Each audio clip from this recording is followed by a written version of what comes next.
आज की वीडियो थोड़ी सी डिफरेंट होने वाली है। जो भी लोग मेरे साथ काम करना चाहते हैं, मेरे साथ टीचिंग करना चाहते हैं, तो मैं उनको यहाँ पे जो है वो एक अपॉर्चुनिटी देना चाहूँगा।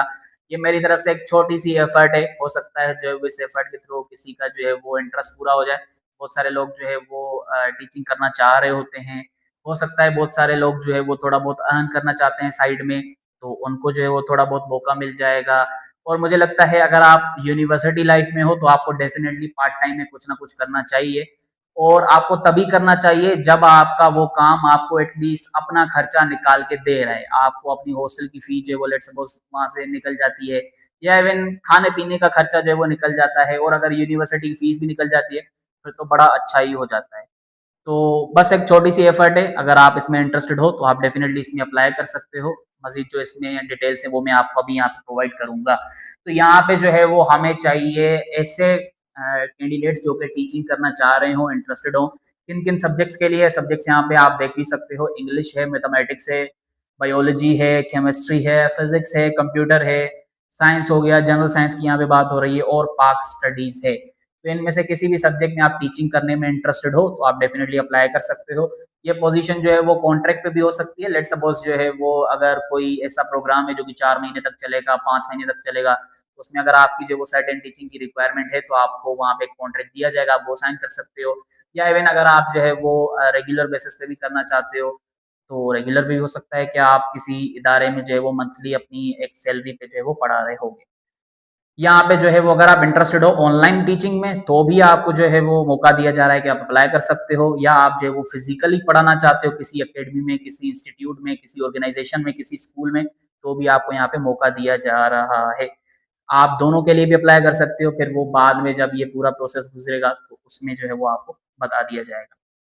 लास्ट डेट क्या है इसमें अप्लाई करने के लिए, इस प्रोग्राम को ज्वाइन करने के लिए, जो भी मैंने यहाँ पे ये आप लोगों को ऑफर किया है, वो है 27 जुलाई 2026। तो आपने डेडलाइन का ख्याल करना है, ठीक है।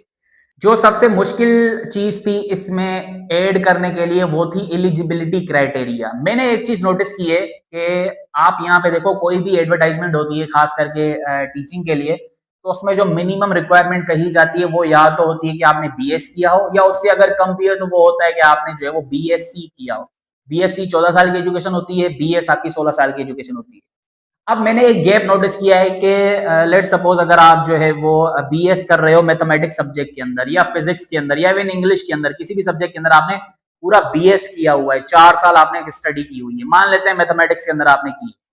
अब जो आप उसका लेवल देखोगे ना, जो बीएस मैथमेटिक्स के अंदर आप 4 साल यूनिवर्सिटी में पढ़ाई करते हो, और वो लेवल जो आप पढ़ाते हो अपने फर्स्ट ईयर के क्लास में, इंटर के क्लास की मैथमेटिक्स को, या इवन मैट्रिक हो गया, नाइन्थ हो गया, उससे बिलो तो भले आप ना भी जाओ, फर्स्ट ईयर इंटर को ही कंसीडर कर लो। तो अगर आपको जो है वो फर्स्ट ईयर इंटर में लेट सपोज पढ़ाना होता है ना, लेट सपोज आपको जो है वो सब्जेक्ट स्पेशलिस्ट की जॉब चाहिए 17th ग्रेड की, या जो है वो 16th ग्रेड की, ये जो हमारे पास एसएस की जॉब्स आती हैं, उसमें रिक्वायरमेंट होती है कि आपने बीएस किया हो लेट सपोज किसी सब्जेक्ट के अंदर, मान लेते हैं मैथमेटिक्स के अंदर। उसके बाद अगर आपको जॉब मिलती है तो उसमें आप क्या करते हो, कॉलेज साइड जो है वो जाके फर्स्ट ईयर इंटर के बच्चों को मैथमेटिक्स पढ़ाते हो। अब जो आपने बीएस के अंदर 4 साल मैथमेटिक्स इतनी टफ वाली पढ़ी होती है, उसका कोई 10% भी बड़ी मुश्किल से आप जो है वो पढ़ा रहे होते हो अपने कॉलेज में, जो कि फर्स्ट ईयर और इंटर की मैथमेटिक्स होती है। तो जरूरी नहीं है कि अगर आपको फर्स्ट ईयर और इंटर के बच्चों को मैथमेटिक्स पढ़ानी है तो आपने बीएस किया हुआ हो मैथमेटिक्स के अंदर। अगर आपने फर्स्ट ईयर और इंटर के बच्चों को जो है वो फिजिक्स पढ़ानी है तो आपने बीएस किया हो फिजिक्स के अंदर। ये इसलिए बोल रहा हूँ क्योंकि हमारे बुक्स में कोई इतना बड़ा लेवल नहीं है कि आपने बीएस किया हो आप तभी वो पढ़ा सकते हो। ये तो अभी चलो 3-4 सालों में जो है वो बुक्स हमारे सिंध बोर्ड के कुछ चेंज हुए हैं, वरना अगर आप उससे पहले के बुक्स देखो, या इवन अभी भी जो चेंज हुए हैं, वो भी कोई मतलब के इतने मुश्किल नहीं है कि आपको जो है वो अगर पढ़ाना है तो उस सब्जेक्ट के अंदर आपका बीएस होना चाहिए। तो इसी चीज को मैंने यहाँ पे देखते हुए जो है वो एलिजिबिलिटी क्राइटेरिया को रिड्यूस कर दिया, मैंने इंटरमीडिएट रख लिया है। तो अगर आपने इंटर पास कर लिया है और आप इसमें से किसी एक सब्जेक्ट में समझते हो कि आपका अच्छा ग्रेड है, आप पढ़ा सकते हो, तो आप जो है वो अप्लाई कर सकते हो। मैंने ये वाला रोला खत्म कर दिया एलिजिबिलिटी का, जो कि हर एडवर्टाइजमेंट में जो है वो बड़ा गैप बन जाता है बहुत सारे यंग स्टूडेंट्स के लिए, कि भाई एलिजिबिलिटी में मिनिमम जो है वो बीएस लिखा है और अभी बीएस चल रहा है या बीएस किया ही नहीं है, तो फिर कहाँ से इसमें जो है वो अप्लाई करेंगे। तो यही वो मुझे गैप नजर आया कि भाई आप जो है वो जो मिनिमम रिक्वायरमेंट मांग रहे हो वो तो इतनी जरूरी भी नहीं है कि भाई आप जो है वो करो तभी जाके पढ़ा पाओगे। ऐसा नहीं है, आप खुद से जाके बुक्स देख सकते हो, वो टीचर्स भी जैसे आपको पढ़ाते हैं आपको लगता ही नहीं है उन्होंने बीएस किया है, क्योंकि इतना उसमें वो कंटेंट होता ही नहीं है। तो जो एक BS लेवल का कंटेंट है वो इतना जरूरी नहीं है कि आप जो है वो अगर पढ़ाना चाहो मैट्रिक के बच्चे को, 9th के बच्चे को, फर्स्ट ईयर के बच्चे को, इंटर के बच्चे को, तो आप एलिजिबिलिटी भी वो रख दो। तो इस वजह से मैंने एलिजिबिलिटी क्राइटेरिया के ऊपर जो है वो बड़ा ध्यान देके जो है वो इंटरमीडिएट ही रखा है। अगर आपने इंटरमीडिएट किया है रेलेवेंट सब्जेक्ट में तो आप अप्लाई कर सकते हो डेफिनेटली। फिर वहां पे आपका एक डेमो क्लास भी होना है और आपका रिटन टेस्ट भी होना है, तो उसके बाद जो है वो फिर आपको मौका दिया जाएगा कि आप पढ़ा सकते हो। ठीक है, तो ये मैं कोशिश कर रहा हूँ कि यंग स्टूडेंट्स को ही जो है वो मैं कंसीडर करूँ, ताकि वो एटलीस्ट अगर यूनिवर्सिटी में पढ़ रहे हैं तो अपना यूनिवर्सिटी का खर्चा निकाल पाए। और देखिए अगर मैंने भी आगे जाना है तो मैं अकेला नहीं जा पाऊंगा, मुझे जो है वो टीम चाहिए होगी। तो टीम तभी बनेगी जब आपके पास अच्छे लोग होंगे, आपके पास रिसोर्सेज होंगे। अब मेरे पास एक सर्टेन प्लेटफॉर्म है तो मैं उसमें जो है वो मजीद बंदे लेके आ सकता हूँ, टीम बना सकता हूँ, ताकि हम उस प्लेटफॉर्म को मजीद जो है वो आगे बढ़ाएं। तो आपको ये चाहिए होता है, वरना एक बंदा अकेला ये सारी चीजें मैनेज नहीं कर सकता जैसे मैं 3-4 साल से कर रहा हूँ। सही है। अच्छा जी, पहले मैं आपको कुछ जरूरी चीजें बता देता हूँ कि अप्लाई कैसे करना है। मैं यहाँ पे जो है वो कमेंट सेक्शन में और डिस्क्रिप्शन में एक लिंक दे रहा हूँ जिसमें आप जाके जो है वो ये एडवर्टाइजमेंट भी देख सकते हो। एलिजिबिलिटी क्राइटेरिया भी अगर आपको डिटेल में पढ़ना है तो वो भी आप पढ़ सकते हो, और आपको अगर एप्लीकेशन फॉर्म चाहिए तो वो भी वहां से डाउनलोड कर सकते हो। ठीक है, अब एप्लीकेशन फॉर्म में जो भी आपसे डिटेल्स मांगी गई है वो आपने सही तरीके से फिल करनी है। एप्लीकेशन फॉर्म पहले तो आपको प्रिंट करवाना पड़ेगा। ठीक है, प्रिंट करवा लेना कलरफुल। ठीक है, वो आपने जो है वो पहले फिल करना है अच्छे से, जो भी उसमें डिटेल्स मांगी जा रही है वो आपने फिल करना है। उसमें एक ऑफिस सेक्शन वाला होगा पोर्शन, वो आपने फिल नहीं करना डेफिनेटली, इतना तो आप में सेंस होना चाहिए। तो वो फिल करने के बाद आपके पास वहां पे एक चेकलिस्ट भी है कि आपको ये वाले डॉक्यूमेंट्स भी देने हैं। ठीक है, तो वो वाले डॉक्यूमेंट्स और वो वाला एप्लीकेशन फॉर्म अब वो आप फिल करके या तो आप इस गिवन जो है वो लोकेशन पे भेज सकते हो, या अगर आप जो है वो दूर हो आप भेज नहीं सकते तो आप जो है वो ईमेल भी कर सकते हो गिवन ईमेल पे। फिर आपने क्या करना है, वो फॉर्म पहले प्रिंट करके फिल करना है, फिर उसकी पिक्चर्स लेके जो भी डॉक्यूमेंट्स हैं उनकी भी पिक्चर्स लेके एक पीडीएफ बना के अपने नाम जो है वो लगा देना है उस पीडीएफ में। वो जो है वो आपने ईमेल कर देना है बिफोर द डेडलाइन जो भी है 27 जुलाई 2026। तो फिजिकली सबमिट करना चाहते हो तो भी अच्छी बात है, ऑनलाइन करना चाहते हो तो भी आप कर सकते हो। ठीक है, तो इस तरीके से आपने अप्लाई करके ये फॉर्म सबमिट करना है बिफोर द डेडलाइन। अच्छा, इसमें जो है वो आपसे एक फी भी मांगी गई है जो कि आपको प्रोसेसिंग के लिए चाहिए होती है, जो कि मैंने बिल्कुल लो रखी है, जो कि है 750 पीकेआर। नॉन रिफंडेबल फी है। कल को अगर आप सिलेक्ट नहीं हो पाते टीचिंग के लिए, या जो है वो आप टेस्ट के लिए टाइम पे नहीं पहुंचते, या आप ये पूरा प्रोसेस फॉलो नहीं करते, तो फिर ऐसा नहीं होगा कि आप क्लेम करो कि मुझे रिफंड चाहिए। ये नॉन रिफंडेबल है। ठीक है, तो अगर आप अप्लाई करना चाहते हो तो सोच समझ के आपने करना है। 750 है जो कि आपने पे करनी है। कहाँ पे पे करनी है, मैं आपको नंबर दे रहा हूँ, आप इस पे जेस कैश कर सकते हो, इजी पैसा कर सकते हो, या आप जो है वो कोई बैंक डिटेल लेना चाहते हो तो वो भी आप कांटेक्ट कर सकते हो। मैंने यहाँ पे कांटेक्ट नंबर भी दिया हुआ है। ठीक है, अच्छा जी, मजीद अगर इससे रिलेटेड कोई इन्फॉर्मेशन चाहिए हो तो वो यही वीडियो है। अब इसमें कोई मजीद और इन्फॉर्मेशन आपको पर्सनली नहीं मिलनी, क्योंकि ये सारा जो है एक सर्टेन जो है वो प्लेटफॉर्म के थ्रू कवर हो रहा है। मजीद अगर आपको इससे रिलेटेड अगर इन्फॉर्मेशन चाहिए भी हो तो वेबसाइट पे सारी चीजें अवेलेबल है। ठीक है, अच्छा, अब इसमें हम आते हैं कि क्या क्या चीजें पॉसिबल आप कंसीडर कर सकते हो, क्या जो है वो आप एक्सपेक्टेशंस रख सकते हो। मैंने आपको जो है वो सब्जेक्ट्स का बता दिया, एलिजिबिलिटी क्राइटेरिया का बता दिया, लास्ट डेट का बता दिया, अप्लाई कैसे करना है, फॉर्म कैसे सबमिट करना है, चालान हो गया वो भी मैंने आपको बता दिया। अब इसमें ये हम कंसीडर कैसे करेंगे आप लोगों को। सबसे पहले तो जो आपका एक टेस्ट कंडक्ट होगा वो आपका एक रिटन टेस्ट होगा। उसमें 40% आपके पास सब्जेक्टिव क्वेश्चन होंगे जिसमें आपको 2-2 लाइंस में आंसर करना होगा, और 40% जो है वो आपके पास ऑब्जेक्टिव क्वेश्चन होंगे, और 20% हमने डेमो क्लास के लिए रखा है। ठीक है, आपको उसी दिन डेमो भी आके देना पड़ेगा जिस दिन आपका हम टेस्ट रखेंगे। ठीक है, टेस्ट कब होगा ये आपको जो है वो आफ्टर 27 जुलाई बता दिया जाएगा। डेमो क्लास में आपके पास मिनिमम 40 मिनट्स होंगे और मैक्सिमम 60 मिनट्स होंगे, आपने अपना डेमो देना है अच्छे से।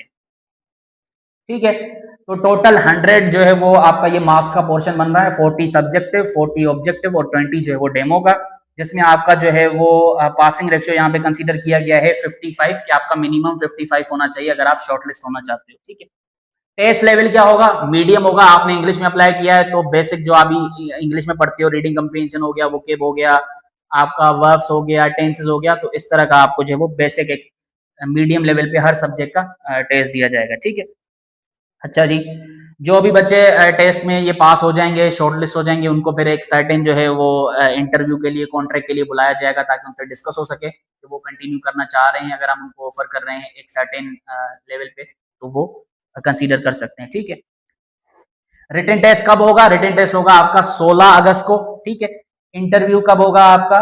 22 अगस्त को, ठीक है। और आपका जो पहला दिन होगा टीचिंग के लिए वो होगा 1 सितंबर 2026, ठीक है। तो ये मैंने आपको डेट्स भी बता दी। अच्छा जी।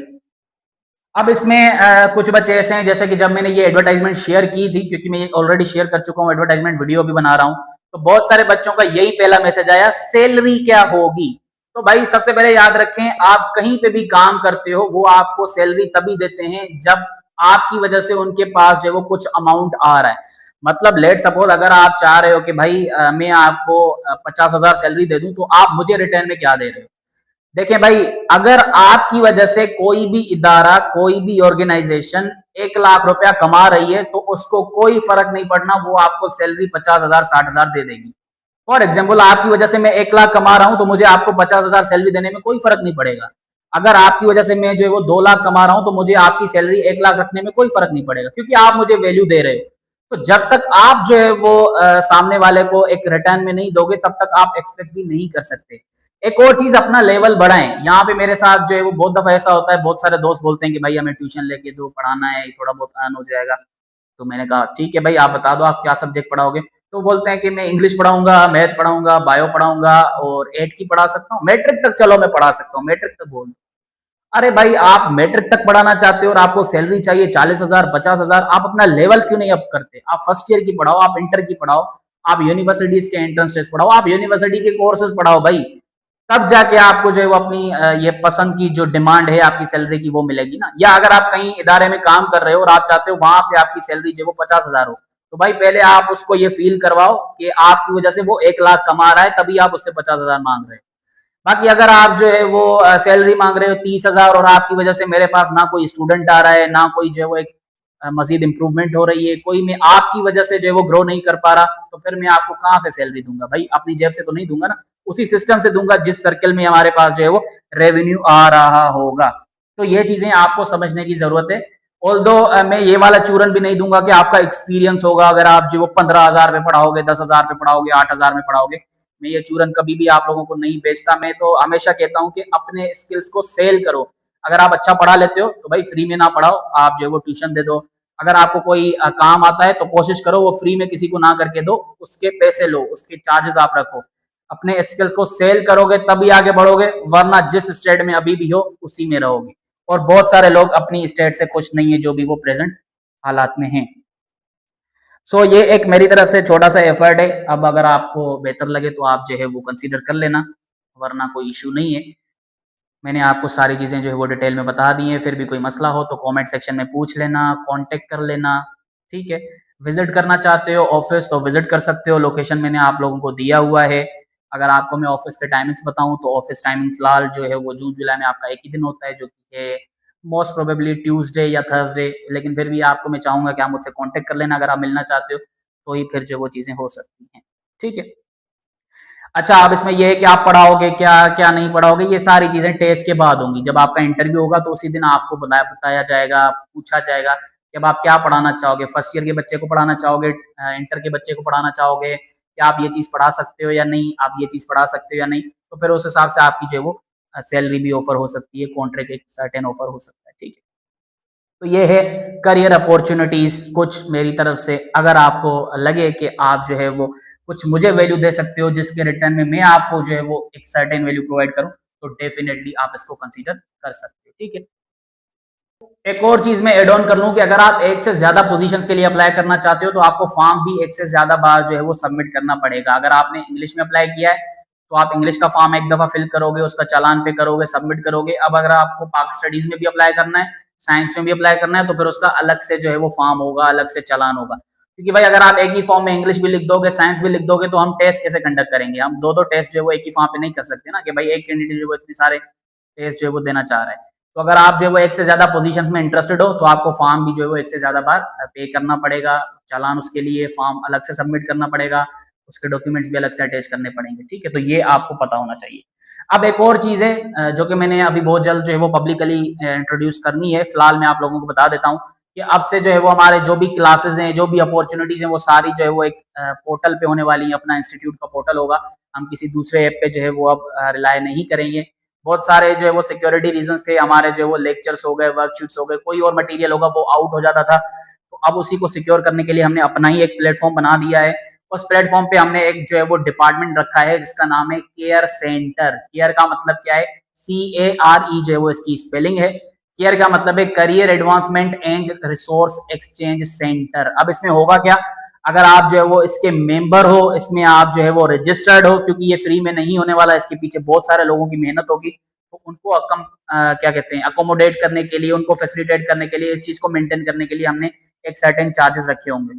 तो इसमें होगा क्या कि अगर आप जो है वो एक यूनिवर्सिटी के स्टूडेंट हो, तो इसमें आपको जो है वो इंटरनेशनल जो भी यूनिवर्सिटीज के अंदर एडमिशन होने हैं, BS के, MS के, PhD के, उसकी सारी एडवर्टाइजमेंट हो गई, उसमें कैसे अप्लाई करना है, जो भी पूरा प्रोसेस होता है उसमें अप्लाई करने का, वो आपको वहां पे मिल जाएगा। इसी तरह अगर आप जो वो पाकिस्तानी यूनिवर्सिटीज की बात करो तो उसको आपको वहां पे जो है वो मिल जाएगा। कोई करियर अपॉर्चुनिटीज हो गई डिफरेंट जो है वो जगहों की, तो वो भी वहां पे आपको मिल जाएंगी। लेट सपोज अगर आप जो है वो करियर ढूंढ रहे हो कोई सखर में, कराची में, तो वहां पे जो भी जो है वो कोई इदारा अगर ऑफर कर रहा है, तो उसकी जो है वो इन्फॉर्मेशन, उसकी एडवर्टाइजमेंट, अप्लाई कैसे करना है, सारी एक्सप्लेनेशन वहां पे आपको मिल जाएगी। इस तरह से आपको जो है वो यहाँ वहां खुद से ढूंढना नहीं पड़ेगा, आपको सारी चीजें एक जगह मिल जाएंगी। उसके बाद आपको जो है वो गाइड भी किया जाएगा कि आप इसमें कैसे अप्लाई कर सकते हो, कैसे यहाँ पे जो है आप जा सकते हो। तो अब उसकी मेंबरशिप हमने बड़ी सिंपल जो है वो रखी है, 550 रुपीज पर मंथ, मतलब कि 550 आपको हर महीने देना होगा उसमें, जहाँ पे आपको ये सारा डिपार्टमेंट का एक्सेस मिलेगा। फिर जो है वो आप वहाँ पे ये सारी चीजें एक्सेस कर सकते हो, ठीक है। तो ये आपके पास जो है वो एक केयर सेंटर के बारे में इंफॉर्मेशन थी जो कि मैंने देनी थी। बाकी हमारे जो है वो फिजिकल इंस्टीट्यूट जो कि सक्खर में है, वहाँ पे वर्क स्पेस भी है जो कि एयर कंडीशन जो है वो हमारे पास रूम है, वहाँ पे PCs भी हैं, वहाँ पे वाईफाई लगा हुआ है, AC लगा हुआ है, सब कुछ है वहाँ पे फैसिलिटीज। तो अगर आप वहाँ पे आके काम करना चाहते हो, जैसे एक लाइब्रेरी का एनवायरनमेंट होता है, वही हमने यहाँ पे रखा हुआ है, बस हम इसको वर्क स्पेस कहते हैं, जहाँ पे बहुत सारे हमारे स्टूडेंट्स आके जो है वो काम करते हैं, फ्रीलांसिंग होती है उनके पास, या जो है वो कोई और वो अपना काम करने आते हैं। तो उसमें भी हमारे पास 2 शिफ्टें हैं। मॉर्निंग स्लॉट है 10 बजे से 2 बजे तक, उसके लिए जो है वो आपकी जो चार्जेस है मंथली वो है 3000। आप जो वो सुबह 10 बजे से आके शाम 2 बजे तक जो है वो अपना काम आके वहाँ पे कर सकते हो, वहाँ पे आपको सारी फैसिलिटीज मिल जाएंगी, ठीक है। अच्छा जी, उसके बाद इवनिंग स्लॉट भी है 2 बजे से 5 बजे तक, उसकी जो है वो मंथली चार्जेस 2500 हैं। अब ये हमने 5 बजे तक इसीलिए रखा है, 5 के बाद एक तो हमारी वहाँ पे क्लासेस भी होती हैं, और जो है वो AC भी शाम को नहीं चल रहा होता, क्योंकि सोलर पे है ना सारा सिस्टम। तो इस वजह से हमने इसको 5 बजे तक ही रखा है, और फिर हमने 500 जो है इसमें रिड्यूस कर दिया है चार्जेस का। तो मॉर्निंग शिफ्ट में भी आ सकते हो, इवनिंग में भी आ सकते हो, अगर आप अपना काम करना चाहते हो, वहाँ पे आपको सारी फैसिलिटीज मिल जाएंगी। इंटरनेट हो गया, AC हो गया, पानी हो गया, जो भी आपको चाहिए होगा। ये इंस्टीट्यूट हमारा कहाँ है, IBS सक्खर के गेट नंबर 2 के सामने ही है। आपने जो है वो TCS ऑफिस देखा होगा, उसके सामने ही है, ठीक है, उसके साथ ही है, बल्कि ऐसे बोलो। तो अगर आप इसमें भी जो है वो अपनी स्लॉट चाहते हो, तो आप जो है वो कांटेक्ट कर सकते हो व्हाट्सएप पे, आपको जो है वो अपना स्लॉट मिल जाएगा। या केयर सेंटर में आपको मेंबरशिप चाहिए, तो भी आप उसके लिए हमसे कांटेक्ट कर सकते हो।